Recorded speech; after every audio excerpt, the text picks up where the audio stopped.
Does that fold up? Huh? Does that fold up? Yes. Nice. I told my husband, I want one of those. My husband.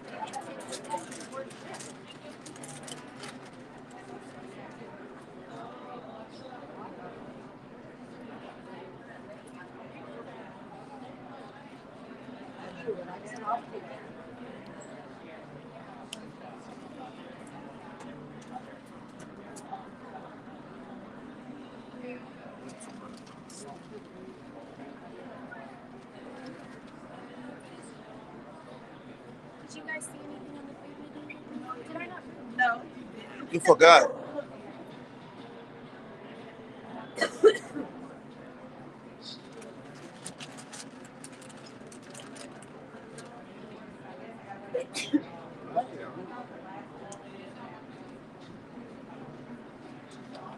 I'm sorry.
Quando tiver isso, bater. Vamos ir, velho.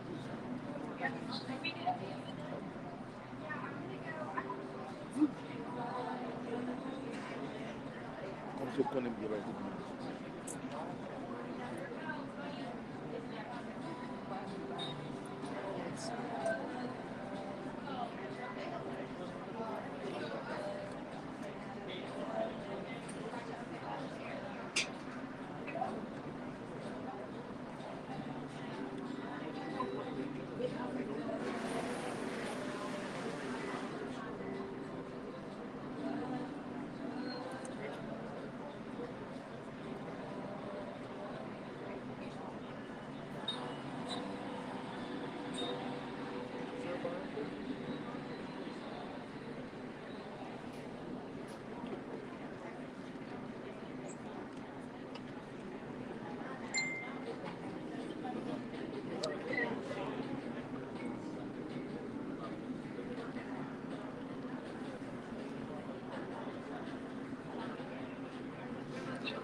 All right, good afternoon, ladies and gentlemen. Welcome aboard the Georgia Queen. My name is James, one of the captains on board. With me in the wheelhouse today is Captain Mike. He'll actually be driving this up and down the river, and I'll be speaking to you as we make our trip up the river. As we get going here, there's a couple things we'd like to go over with you, some for your safety and others for your convenience. The Georgia Queen is a U.S. Coast Guard inspected and certified vessel carrying all the necessary safety equipment for a vessel of this type. In the event of an emergency, there are enough life jackets on board for everybody. Now, our life jackets do come in two sizes, adult and children. The children's life jackets are for anybody under 90 pounds. You can find life jackets on every deck, starting at the very top deck, the fourth deck up here. These two black smokestacks on either side of the wheelhouse are actually filled with adult life jackets. There's doors on the back that open up. We got white deck boxes towards the back of the deck with children's life jackets. Additionally, on the third deck, underneath the steps leading from the third to the fourth deck, there's doors that open up on the backs of those steps to open up for more adult life jackets, and additional white deck boxes at the back of the third deck with more children's life jackets. Now, the inside of our first and second deck are closed for this cruise, but nonetheless, there are life jackets located inside of each of those as well on the interior of the vessel. Now, the restrooms for today's trips, there are no bathrooms on the very top deck. All the restrooms are located on the interior of the third deck. If you go into that ballroom, you'll see a bar at the back of the ballroom. Just to the left of that bar, down the hallway, is where you will find the men's and women's restrooms.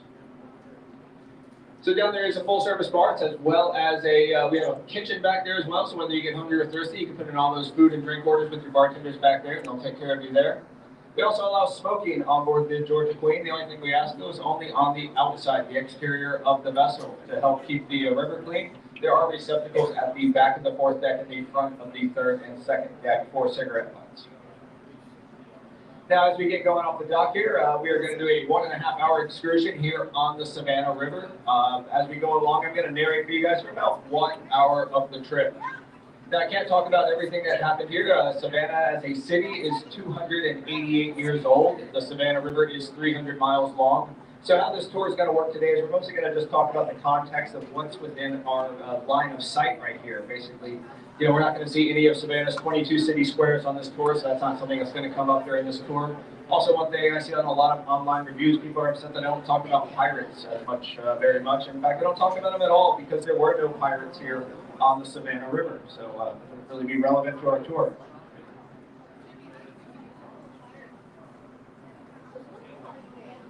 But we are going to talk about a lot of topics here. We're going to be talking about the economics here of the port of Savannah. Savannah has actually grown into the third busiest shipping port in the United States.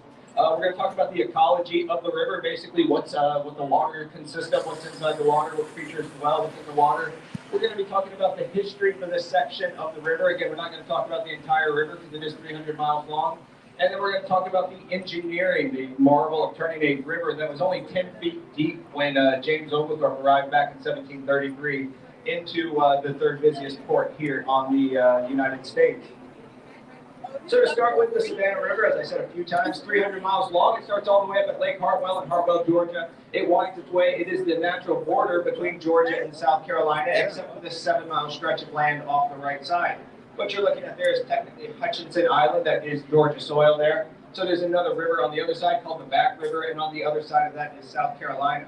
But like I said, for about 97% of the river, this is the natural border between Georgia and South Carolina. The basic geography of the Savannah River, starting at Lake Hartwell, which is just south of Clemson, South Carolina, makes its way to Augusta, Georgia, here to Savannah, and then approximately 14 miles behind us is the Atlantic Ocean. So being this close to the Atlantic Ocean, it does impact this section of the river, mainly through the tidal range.